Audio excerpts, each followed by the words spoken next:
신앙인들에게서 기도는 가장 기본적인 것입니다.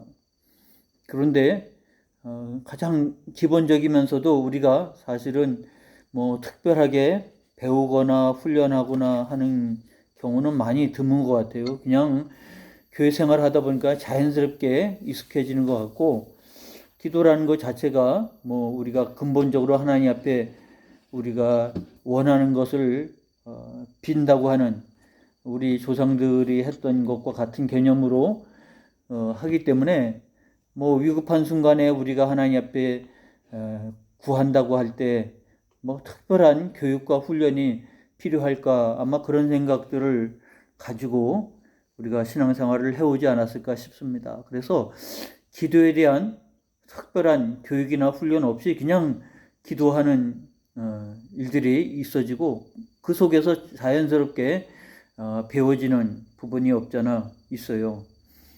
그래서 뭐 많은 분들이 이제 개인적으로 기도를 합니다만, 우리가 그 공중기도라고 하죠. 교회 예배 시간에 대표로 하는 기도를 이렇게 듣다 보면 뭐 평상시 그분이 어떻게 기도 생활하는지가 이제 알게 되는 거죠. 그리고 그와 같은 기도가 반복되다 보면 일정한 기도의 형태를 가지고 기도하신다고 하는 것을 잘 알게 됩니다. 그런 부분에 있어서 우리가 참 부담스러워서 기도하는 게 좀, 대표 기도하는 게 다 어려워하시는 부분이 그거 아닐까 싶습니다.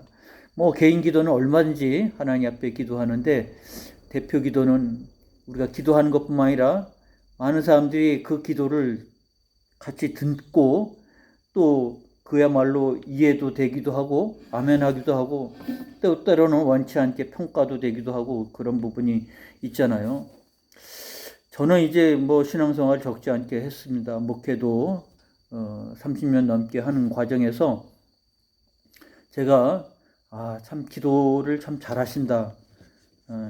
그것은 이제 목사님들이 아니라, 목사님들이야 뭐 기도하는 게 전문가이기 때문에 뭐 그렇다고 쳐도 두 분에게 굉장히 좀 인상 깊게 기도하시는 것을 제가 듣고 인정을 했는데, 한 분은 제가 전에 춘천에서 이제 목회할 때 우리 원로 목사님이신, 이제 뭐 거의 80이 넘으셨습니다만 제가 부목사로 있을 때 그렇게 섬기셨는데,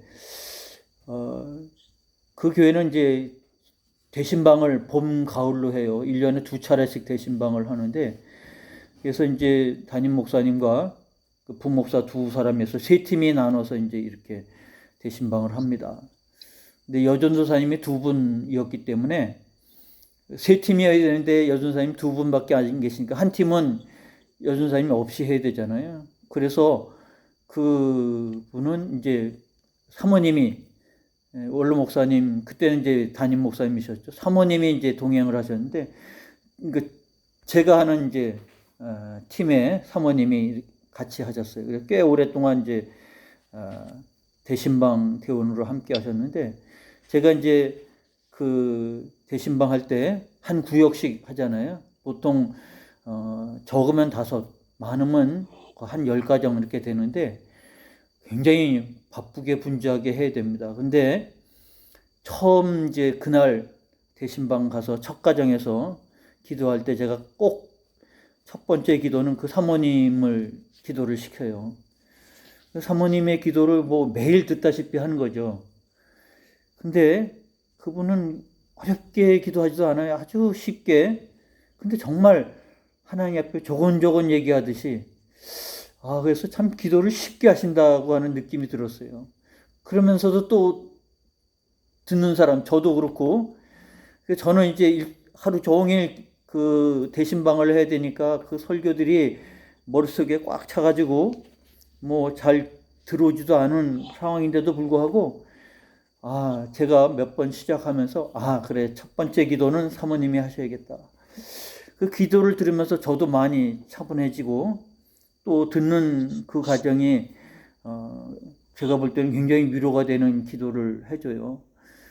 그래서, 저 기도를 저렇게 쉽게 할 수 있을까? 아주 그냥 뭐 정말 사람 앞에 놓고 얘기하듯이 하나님 앞에 그렇게 기도를 하는 거예요. 그래서 야, 참 기도를 쉽게 하신다. 그 쉬우면서도 사람의 마음에 울림이 되고 감동이 돼요. 그래서 그분이 뭐 얼마나 기도 생활을 오래 했겠습니까? 또 한 분은 권사님이셨는데 그분 기도를 들은 거는 이제 교회에서 대표 기도를 하는 소리를 들었죠. 그러니까 1년에 뭐 한두 번 들을까 말까 한 겁니다. 뭐 워낙 교회가 컸고 권사님들이 많았기 때문에 이게 기도 순서 보통 대예배 때는 이제 장로님들이 주로 하시니까 권사님들의 차례가 별로 안 오잖아요. 저녁 예배 때, 수요 예배 때 가끔 이렇게 기도를 하시는데, 근데 그분의 기도를 들으면, 기도가 깊다, 깊은 기도라고 하는 것이 느껴지는 감동이 와요.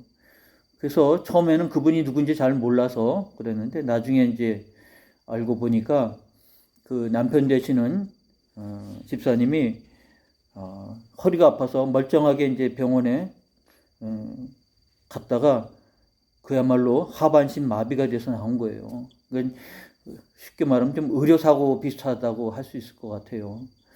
근데 그분이 이제 공무원이셨는데 그러니까 뭐 직장 생활도 못하게 된 거죠. 그때 아이들은 정말 사남매인데 그야말로 어릴 때였고 남편은 갑자기 저렇게 해서 하반신 마비가 되고 권사님이 굉장히 앞길이 캄캄한 갑자기 닥친 그런 상황 속에서 정말 기도할 수밖에 없는 상황이 몰려지게 된 거고요. 그런 가운데 권사님이 기도 생활이 시작이 되었던 것 같아요. 근데 그분의 기도가 특징이 뭐냐면 하나님 성경 말씀이 기도 가운데 자연스럽게 녹아져 나오는 거예요. 그분이 보니까 성경 말씀을 굉장히 많이 아시더라고요. 그 알고 있는 성경 구절이 기도 속에서 묻혀져 나오는 거예요. 그러니까 모든 교회 성도들이 그 대표 기도할 때 그 기도를 들으면서 다 인정하는 거예요. 저분 권사님의 기도는 깊이가 있다. 깊이가 있을 수밖에 없는 게 그 절망적인 상황 속에서 이겨나갈 수 있도록 하기 위해서 말씀을 붙잡고 말씀을 사모하면서 기도했기 때문에 그 기도에 말씀이 담겨져 있어요. 녹아져 있어요. 그리고 그 말씀이 얼마나 적절하게 기도 속에서 응답이 이게 드려지는지 그래서 참 두 분의 기도 생활이 저에게는 많이 도전이 됐어요. 목사님이 아닌 사모님과 권사님의 기도인데 근데 실제적으로 이제 우리가 기도 생활을 보면 뭐 날마다 기도 생활을 하잖아요. 그런 과정 속에서도 우리가 하나님 앞에 드려지는 거지만 우리가 또 이렇게 사람들에게 울림이 되는 기도가 될 때가 있어요. 왜냐하면 누구를 위해서 기도해 줄 때가 있잖아요. 뭐 하다못해 자녀를 위해서 기도하듯 누가 이웃을 위해서 기도하듯 우리가 기도해 줘야 될 때가 있을 때 그럴 때 어떤 그 기도의 깊이와 그리고 그 기도를 통해서 울림이 되는 것 같아요. 그래서 뭐 그것이 응답이 되든 안 되든 응답이 되어야 되겠죠. 그러나 그 기도하는 순간 그 나를 위해서 기도해 주는 그 기도 속에서 이미 은혜를 받는 거예요. 그래서 기도라는 것이 이렇게 하나님 앞에 드려지는 기도이지만 기도 가운데 이렇게 하나님의 위로가 있고 그리고 힘이 있고 권세가 있고 능력이 있고 그래서 우리가 그런 생각을 하는 거예요. 나도 저런 기도를 드리고 싶다. 나도 저렇게 기도하고 싶다. 이런 생각을 하게 되잖아요. 어떻게 보면 우리가 기도라고 하는 것이 자연스러운 거지만 그런 면에서 성경적인 기도, 하나님께서 기뻐하시는 기도를 잘 배우면서 그것이 우리에게 있어서 신앙생활의 도구가 되는 거예요. 나도 기도를 통해서 힘을 얻고 그리고 기도를 통해서 하나님이 우리를 이제 권사님으로 세우시고 집사님으로 세우셨을 때는 하나님의 쓰임받는 도구가 되는 것이죠. 특별히 권사라고 하는 직분 자체가 위로해 주는 거고 신방에서 위로해 주는 거라고 하면 우리에게 기도는 아주 좋은 유용한 무기가 될 수 있어요. 어느 누구도 기도해 주겠다는데 거부한 사람은 거의 없어요. 안 믿는 사람도 내가 너를 위해서 기도하겠습니다. 당신을 위해서 기도해 주겠습니다. 그러면 그럴 때 우리의 기도가 정말 간절하게 기도가 된다면 하나님 앞에도 상달되지만 듣는 자의 마음속에도 큰 위로가 되어줄 수 있다고 하는 사실을 우리가 염두에 두면서 정말 기도 생활이 우리에게 있어서 큰 유용한 도구가 되고 또 그런 하나님께서 주신 은혜의 통로가 되어지기를 바라는 마음으로 이 기도에 대한 부분을 다루면서 제가 말씀을 함께 나눕니다. 이제 오늘 배울 내용 속에도 나오지만 제가 그 신앙생활 하면서 책들을 읽지만 그 일본의 소설가인 미우라 야야코라고 하는 소설가가 있어요. 이분이 소설도 썼지만 수필을 썼어요. 근데 이분이 나중에 신앙인이 됩니다. 그리고 이분이 쓴 그 신앙의 수필 속에서 자기의 그 신앙 간증을 그 수필 속에서 글 속에서 녹여내요. 근데 제가 우리 한국 사람들이 일본 사람들에서 별로 감정이 안 좋잖아요. 근데 이분은 이제 벌써 돌아가셨지만 그 글 속에서 이분을 한번 만났으면 좋겠다. 함께 대화를 한번 해봤으면 좋겠다. 그러니까 그분은 글이 도구예요. 그 글 속에서 자기의 신앙을 녹여내는 거예요. 그러니까 우리에게는 하나님이 은사를 주셨고 선물을 주셨잖아요. 그리고 그것은 우리에게 있어서 하나의 좋은 도구가 되는 거예요. 우리에게 있어서 기도가 그런 도구가 될 수 있도록, 이게 어떻게 보면 필요를 따라서 기도하는 거지만 갈고 닦아야 될 그리고 좋은 도구로 쓰여질 수 있도록 우리가 힘써야 될 부분입니다. 그래서 이 기도에 대한 이해를 새롭게 하면서 공부를 좀 했으면 그런 마음으로 말씀을 나눕니다. 이제 총정리 문제를 들어가서 1번 기도의 특전이죠. 예수님은 우리들이 하나님을 우리 아버지라 부를 수 있도록 가르쳐 주셨습니다. 이게 얼마나 큰 특권이지. 이 26과의 제목이 기도의 특전이에요. 그죠? 특전, 특혜라고 말할 수 있고요. 특권이라고 말할 수 있고, 하나님 앞에 우리가 기도를 두려워할 것이 아니라 이것은 하나님이 우리에게 베푸는 특혜라고 말할 수가 있죠. 근데 예수님은 하나님을 아버지라고 부르라고, 아바, 그것은 아빠라는 뜻이죠. 아버지라고 하는, 저는 자라면서 평생 아버지를 아빠라고 불러본 적이 없죠. 그때는 아버지라고 불렀죠. 아빠라고 불러본 적이 없어요. 근데 요즘 우리 애들은 아버지라고 불러본 적은 없는 것 같아요. 아빠라고 그러죠. 근데 예전에 엄마한테는 그냥 엄마라고 했는데 아버지한테는 아빠라고 하기보다는 아버지라고 했어요. 뭔가 그 아버지와 아들 사이에 그런 어떤 관계, 거리감이 좀 느껴지기도 하는데, 근데 예수님은 하나님을 아빠라고 부르라. 아버지라고 부르라. 원문은 이제 아바이죠. 근데 번역하면 아빠란 뜻입니다. 아바나 아빠나 발음이 비슷한데, 그러니까 유대인들에게 있어서 이 가르침은 파격적인 거라고 그랬죠. 왜냐하면 하나님의 이름도 안 불러가지고 하나님이 부를 이름도 자음만 문자만 있지 발음이 없는 그런 유대인들에게 있어서 하나님을 아빠라고 부르라고 했던 것은 굉장히 파격적인 부름입니다. 로마서 8장 15절, 갈라디아 4장 6절 말씀도 거기 나오고 있는데, 아마 우리가 성경을 익숙한 경우에 많이 들어본 그런 부분이기도 합니다. 로마서 8장 15절은 너희는 다시 무소하는 종의 영을 받지 않고 양자의 영을 받았으므로 우리가 아빠, 아버지라고 부르짖느니라. 그 당시 초대교회는 그렇게 기도했어요. 예수님이 가르쳐 주신 대로. 그러니까 우리가 하나님을 아빠, 아버지라고 하는 것은 우리는 종의 영이 아니라 우리를 양자의 영, 하나님이 우리를 양자로 택해 주셔서 하나님을 아빠, 아버지라고 부르게 되었다. 이제 지난번에 제가 또 설명했습니다만 로마 시대에는요, 양자라고 하는 개념이 굉장히 특혜고 특권이었어요. 왜냐하면 이 사람들에게 있어서 귀족이라든지 특히 왕, 같은 것들은 그 상속이 되잖아요. 근데 그 사람들은 자신의 그런 모든 특권 그리고 재산, 지위를 이어받을 상속자에 대해서 저는 혈통만 꼭 강조하지는 않았어요. 이것을 잘 유지하기 위해서 그들은 자기 혈통이 시원치 않다고 생각하면 가장 탁월한 자를 양자로 불러가지고요. 양자로 양육시켜서 그에게 모든 것을 떠맡겨 가문을 세우는 그런 일들을 했습니다. 우리의 한국 전통은 가문, 혈통을 굉장히 중요시했기 때문에 그래서 안 되면 첩을 얻어서라도 가문을 이어야 된다고 생각하고 그와 같은 것에 주력하지 않았습니까?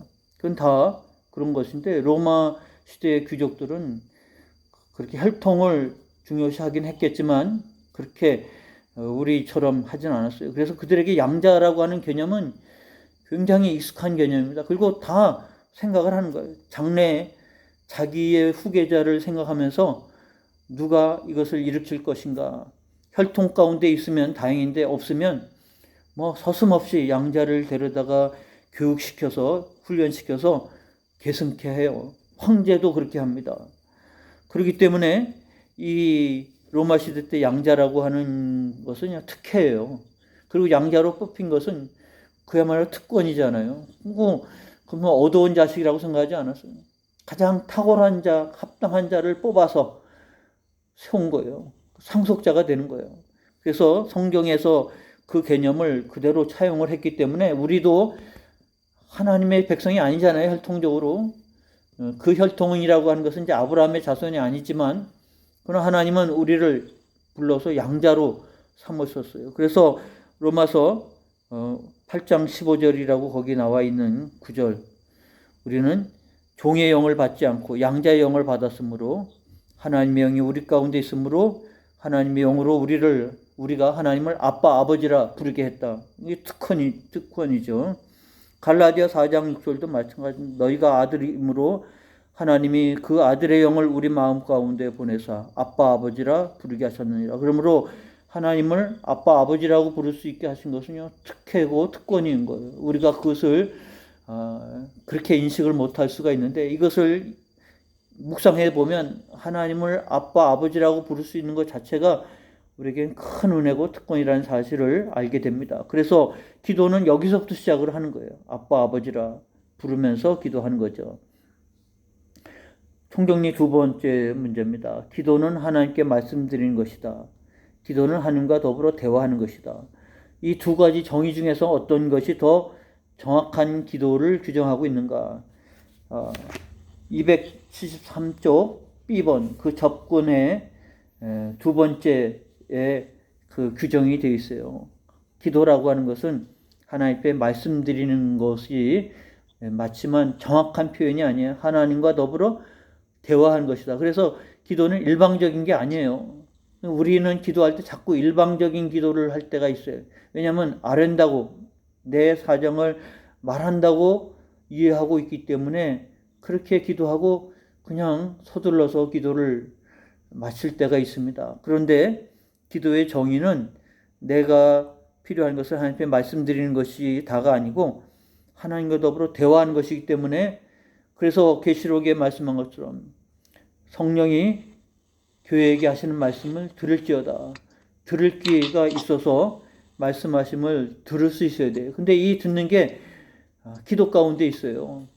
그래서 이 기도 가운데에서 우리는 이제 목회자들은 많은 경우 그렇습니다. 저도 그렇습니다. 기도하다가 영감을 얻어요. 어떤 때는 설교를 해야 될 본문과 그리고 주제를 얻을 수도 있고요. 이미 정해진 본문과 주제를 더 깊이 이해할 수 있는 하나의 영감을 얻는 게 기도 가운데 이루어질 수 있는 거거든요. 왜냐하면 더불어 대화하는 것이기 때문에 하나님께서 그런 우리에게 영감을 주실 때가 있어요. 그런데 그래서 어떤 때는 그 주신 영감을 잘 기억을 해야 되잖아요. 근데 그 시간이 지나면 분명히 은혜를 받았는데 뭐였는지 잘 생각이 안 날 때가 있어요. 그래서 어떤 분들은 메모를 하죠. 아니 기도하다 말고 메모를 해야 됩니다. 왜냐하면 잊어버리니까.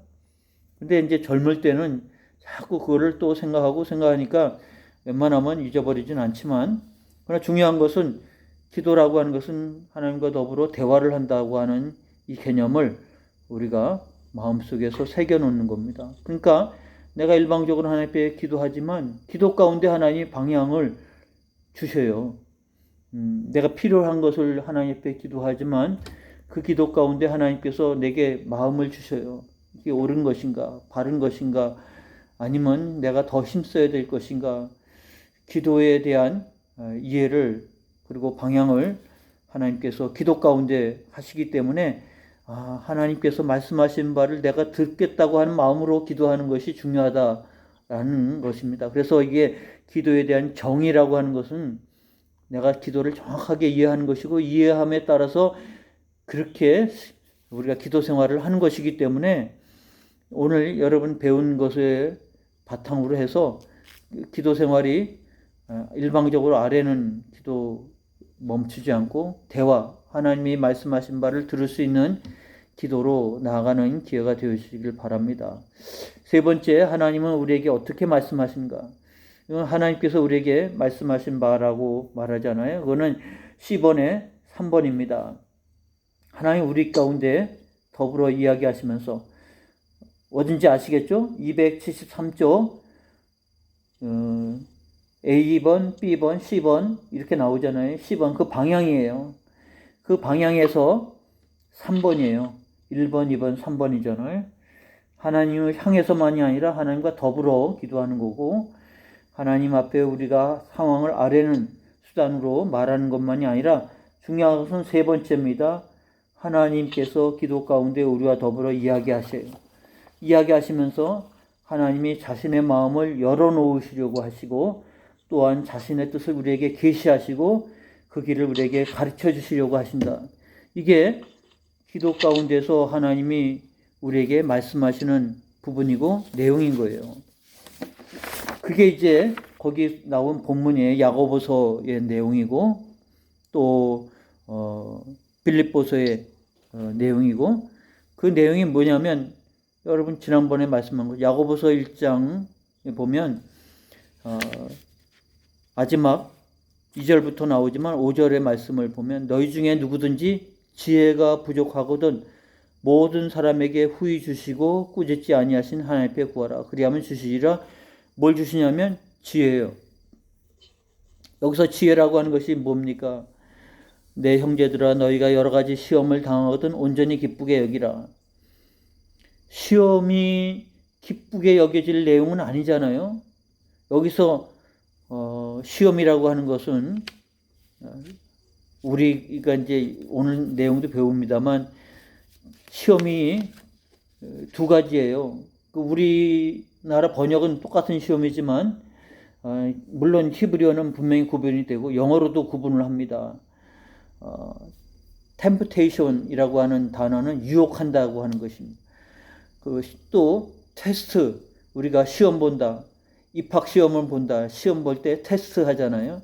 그러니까 시험 당한다라고 했을 때 그거는 유혹을 당해서 넘어진다라는 시험이 있고, 우리가 어느 정도 자격이 되는지, 요리사 자격 시험, 바리스타 자격 시험 할 때 테스트예요. 그만큼의 실력이 있는지 없는지를 테스트하는. 그러니까 하나님이 우리에게 템프테이션, 유혹하지, 하나님이 우리를 함정에 빠뜨리려고 유혹하지는 않아요. 근데 하나님이 우리를 테스트하셔요. 아브라함이 믿음의 조상이 되니까 그 아들을 이삭을 바치라고 하면서 테스트하거든요. 믿음이 조상이 됐다고 하는 것을 하나님이 그를 통해서 인정하시지 않습니까? 그러니까 우리가 여러 가지 시험을 당하거든 온전히 기쁘게 여기라. 이는 너희 믿음의 시련이 인내를 만들어내는 줄 너희가 알미라. 인내를 온전히 이루라. 이는 너희로 온전하여 구비하여 조금도 부족함이 없게 하려 함이라. 우리가 지혜가 있으면 이걸 깨닫는 거예요. 이 시련 속에서 왜 하필 납니까? 불평하고 원망하는 신앙생활이 아니라 지혜를 하나님 주시면 깨달아서, 이것이 하나님 나를 연단케 하는구나. 하나님이 이를 통해서 나로 온전하여 완전한 자로 성장하게 하는구나. 이게 지혜거든요. 근데 하나님 앞에 이 지혜가 없으면 불평하고 원망하고 왜 하필 납니까? 이렇게 말하는 거예요. 근데 하나님이 우리에게 이 지혜를 주시니까 이해가 되는 거예요. 깨닫는 거예요. 그리고 이것의 방향을 알게 되는 거예요. 연단이 되어서 오히려 감사하는 거죠. 그러므로 너희 중에 누구든지 지혜가 부족하거든 모든 사람에게 후히 주시고 꾸짖지 아니한 하나님께 구하라. 하나님은 그것을 꾸짖지 아니하신 거야. 하나님 그것을 이해할 수 있도록, 이걸 깨달을 수 있도록, 그리고 하나님 원하시는 방향으로 나아갈 수 있도록, 이럴 때 우리의 신앙이 성장되는 거죠. 또 빌립보서 4장 7절도 그럽니다. 그리하면 모든 지각에 뛰어난 하나님의 평강이 그리스도 예수 안에서 너희 마음과 생각을 지키시라. 그러니까 우리가 정말 시험당하고 흔들릴 때 하나님께 기도함으로 우리에게 모든 지각에 뛰어난 하나님의 평강이 우리 예수 안에서 우리 마음과 생각을 지키실 때 흔들리지 않게 되는 것이죠. 그러므로 하나님은 기도 가운데서 우리에게 그렇게 말씀하시는 거예요. 지혜를 구하고, 그리고 하나님께서 주신 그 마음으로 하나님의 평강이 우리의 마음과 생각을 지키시도록. 그러니까 기도 생활 속에서 뭔가 그 기도가 이루어져야만 응답이 아니라 이미 기도하는 중에 응답을 받는 거죠. 지혜가 오는 거예요. 깨달음이 오는 거예요. 그리고 주님의 평강이 우리 가운데 기도하는 중에 오잖아요. 이미 이루어지든 안 이루어지든 내 뜻대로 되든 안 되든 기도 가운데서 이미 하나님과 소통하는 자리에 이르게 되었기 때문에 이미 응답의 자리에 있는 거예요. 그러면 하나님께서 무엇이라고 응답하든. 그래서 한나가 사무엘을 위해서 기도하잖아요. 아들을 달라고 기도하잖아요. 근데 정말 아들을 얻었어요. 그리고 그 사무엘을 얻고 이름을 붙이지 않습니까? 근데 그 아들을 하나님 앞에 바치지 않아요? 아니, 그 아들을 얻기 위해서 그렇게 기도했던 한나인데 그거 정말 주신 응답을 기쁘게 여겨야 되는데 하나님 앞에 바칩니다. 왜? 이미 하나님이 나 같은 여종을 기도를 들어주셨다는 것 자체가 이미 은혜인 거예요. 그래서 사무엘이 생기든 안 생기든 그거는 한나에게 중요한 게 아니에요. 그래서 사무엘을 주셨지만 하나님 앞에 바치지 않아요. 근데 하나님이 그 한나의 그 마음을 아시고 사무엘 대신에 더 많은 아들, 딸들을 주시지 않아요. 그러니까 우리에게 있어서 기도 가운데 하나님과 더불어 대화하면서 이미 기도 중에서 은혜를 받고 응답을 받는다는 것은 우리에게 있어서 기도가 얼마나 특전인가. 근데 이거를 놓치고 우리가 기도를 잘못 정의를 내리면 일방적으로 내게 하나님 앞에 내 필요한 것을 구하고 그 다음에 이제 되나 안 되나 그거 지켜보고 앉아있는 신앙생활이 되어진다고 하면 우리의 기도의 특전이 발휘가 다 안 되는 거예요. 그러므로 이 일을 잘 이해하는 게 필요합니다. 네 번째, 요한복음 16장 23절을 읽어보라. 요한복음 16장 23절에 그날에는 너희가 아무것도 내게 묻지 아니하리라. 내가 진실로 너희에게 이르노니 너희가 무엇이든지 아버지께 구하는 것을 내 이름으로 주시라. 내 이름으로 주시라 말씀하지 않습니까? 여기서 내 이름이라고 하는 것이 무엇을 말하냐. 이건 이제 그 다음 페이지죠. 275쪽.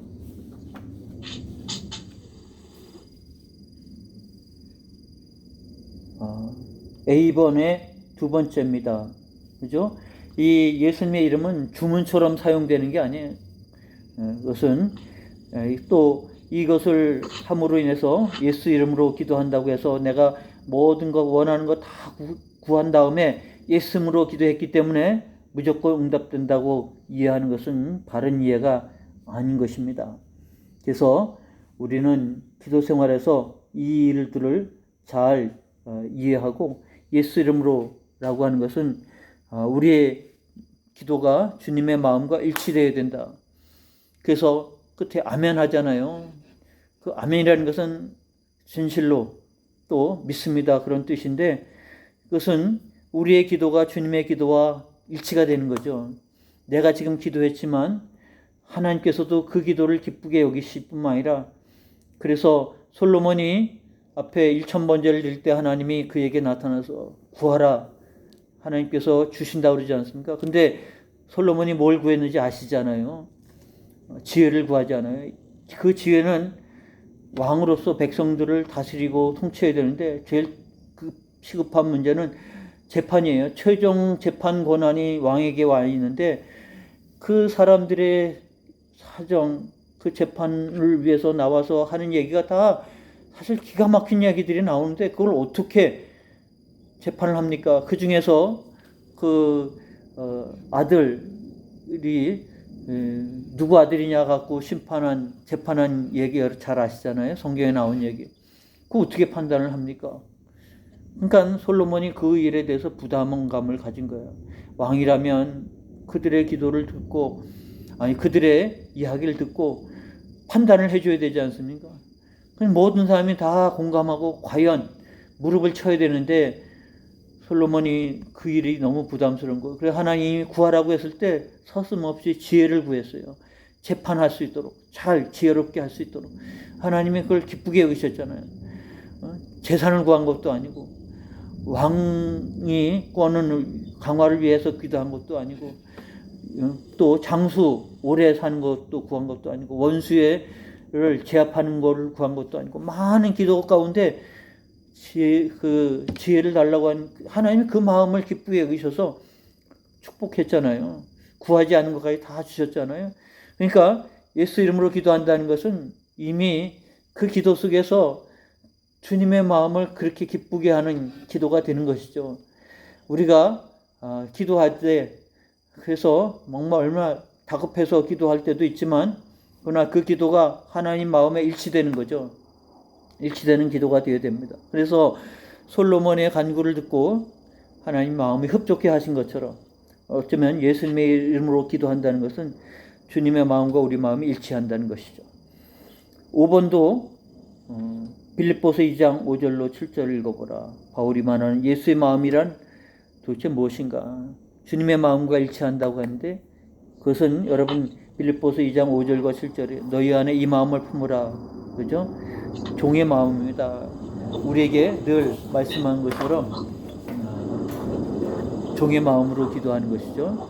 그래서 우리가 예수님의 이름으로 기도한다고 하는 것은 주님과 마음이 일치하고 그 예수님의 마음이라는 것은 종의 마음이요.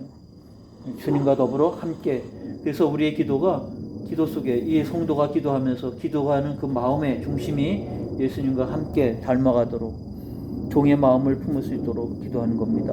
6번 마태복음 7장 7절과 8절을 읽어보라고 그랬습니다. 이거는 C번이죠. 약속입니다. 두 번째 하나님이 우리의 기도에 응답해 주신다고 그랬는데 마태복음 7장 7절 8절이 무엇인지 잘 아시죠? 구하라 그리하면 너에게 주실 것이요 찾으라 그리하면 찾아낼 것이요 문을 두드리라 그리하면 너에게 열릴 것이라. 그 본문입니다. 그래서 우리가 하나님 앞에 기도에 대해서 응답해 주신다고 지금 약속하고 있죠. 근데도 불구하고 우리가 만약 응답받지 못한다고 하면 본문에도 나오지만 우리의 기도가 잘못됐다. 야고보 사도가 말하는 것은 너희가 정욕으로 쓰려고 너희가 얻지 못한 것은 기도하지 않으며 기도해도 받지 못한 것은 정욕에 쓰려고 잘못 구했다라고 하는 것이죠. 잘못된 기도야 또 우리가 기도 가운데 합당하지 못한 것이 있고 또 우리에게 필요한 것인데 나는 필요하다고 생각하지만 하나님은 불필요하다고 생각하는 것 많죠. 그리고 안 됐다고 하는 것도 응답이라고 하는 것을 이해를 해야 될 부분이 있습니다. 본문에 나오는 부분이고요. 7번 마태복음 7장 11절 읽어보라. 그것은 하나님께서 우리에게 말씀했죠. 너에게 좋은 것을 주시리라. 그래서 하나님께서 우리에게 거기 말씀한 것처럼 C번에 3번이죠. 너희가 악한 자라도 좋은 것으로 자식에게 줄 줄 알거든 하물며 하늘에 계신 너희 아버지께서 구하는 자에게 좋은 것으로 주시지 않겠냐. 마태복음 7장인데 좋은 것 하나님 우리에게 좋은 것 주신다고 그랬을 때 구하라 찾으라 두드리라 그랬을 때 너에게 좋은 것을 주시지 않겠냐. 그런데 우리가 좋은 것 그러면 어떤 이미지입니까? 우리가 물질적인 것을 생각할 텐데 누가복음에는 그 좋은 것이 성령이라고 말했죠. 너희 구하는 자에게 성령을 선물로 주시지 않겠냐. 그러니까 마태복음과 누가복음을 합치면 주께서 우리에게 주신 좋은 것은 바로 성령이에요. 성령을 주신다고 하는 얘기는 무슨 뜻입니까? 이 마음을 품고 이 마음대로 살아갈 수 있도록 하나님이 주신다는 것이죠.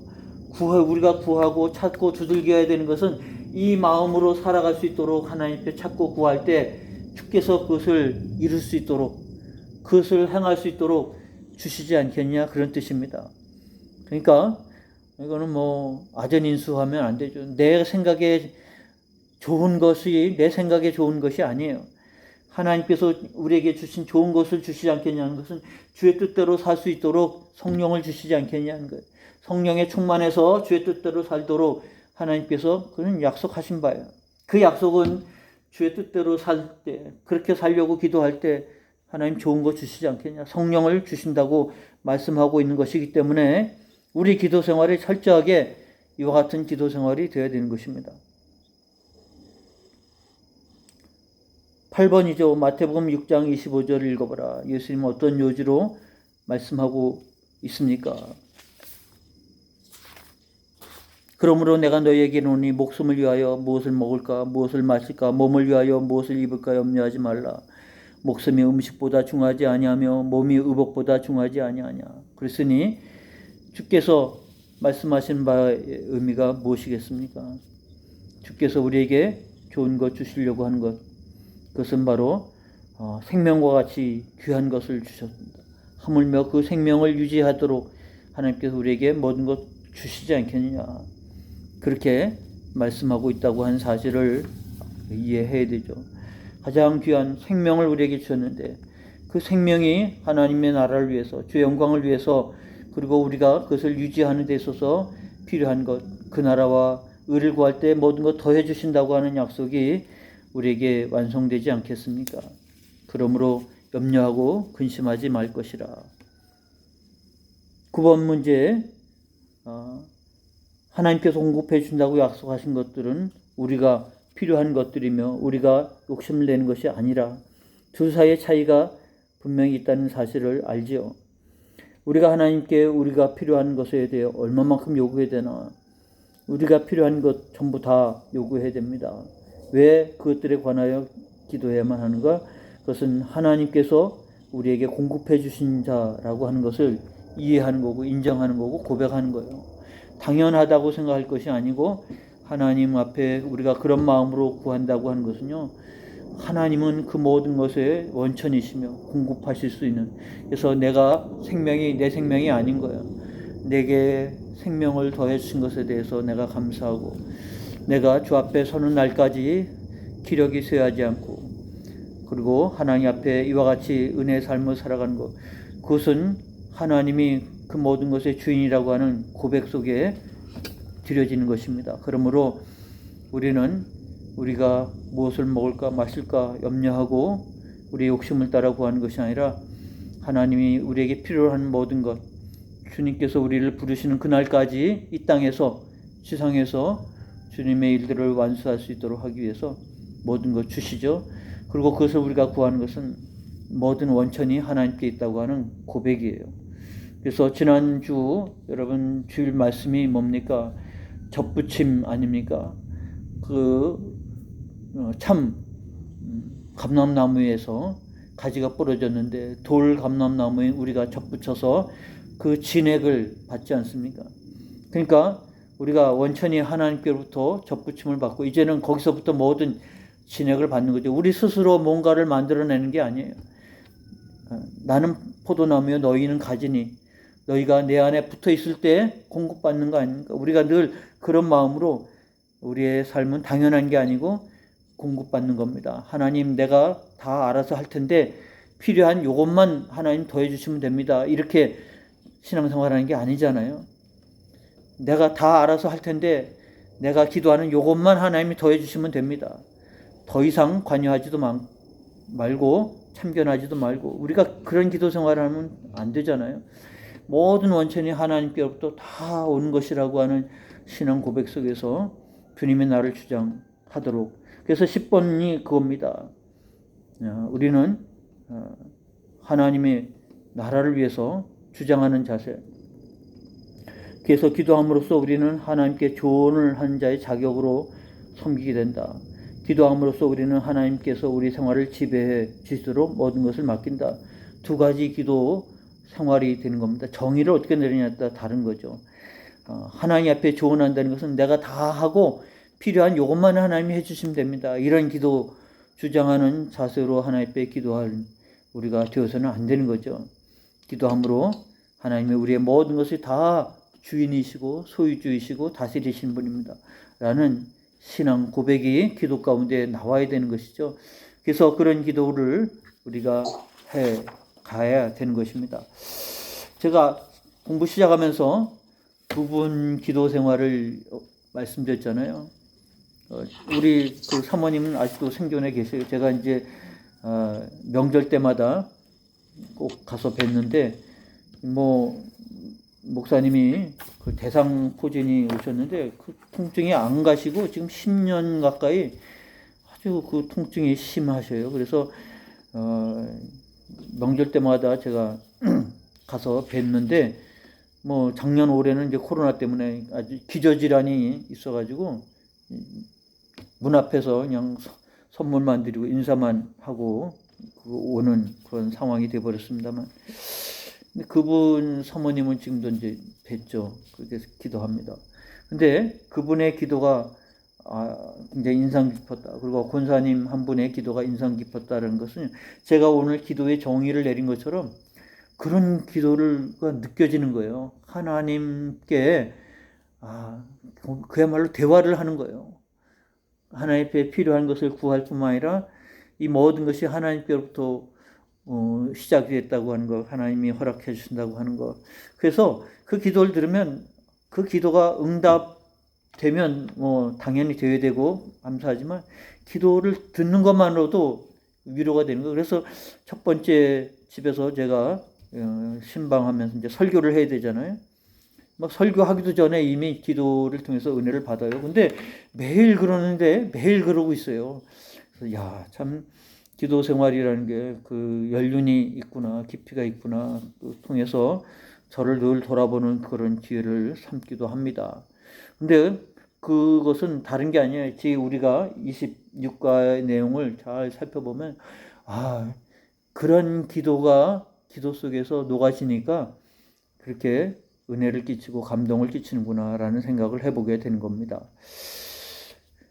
이제 26과 복습을 마치고 27과로 이제 들어가도록 하겠습니다. 정리 한번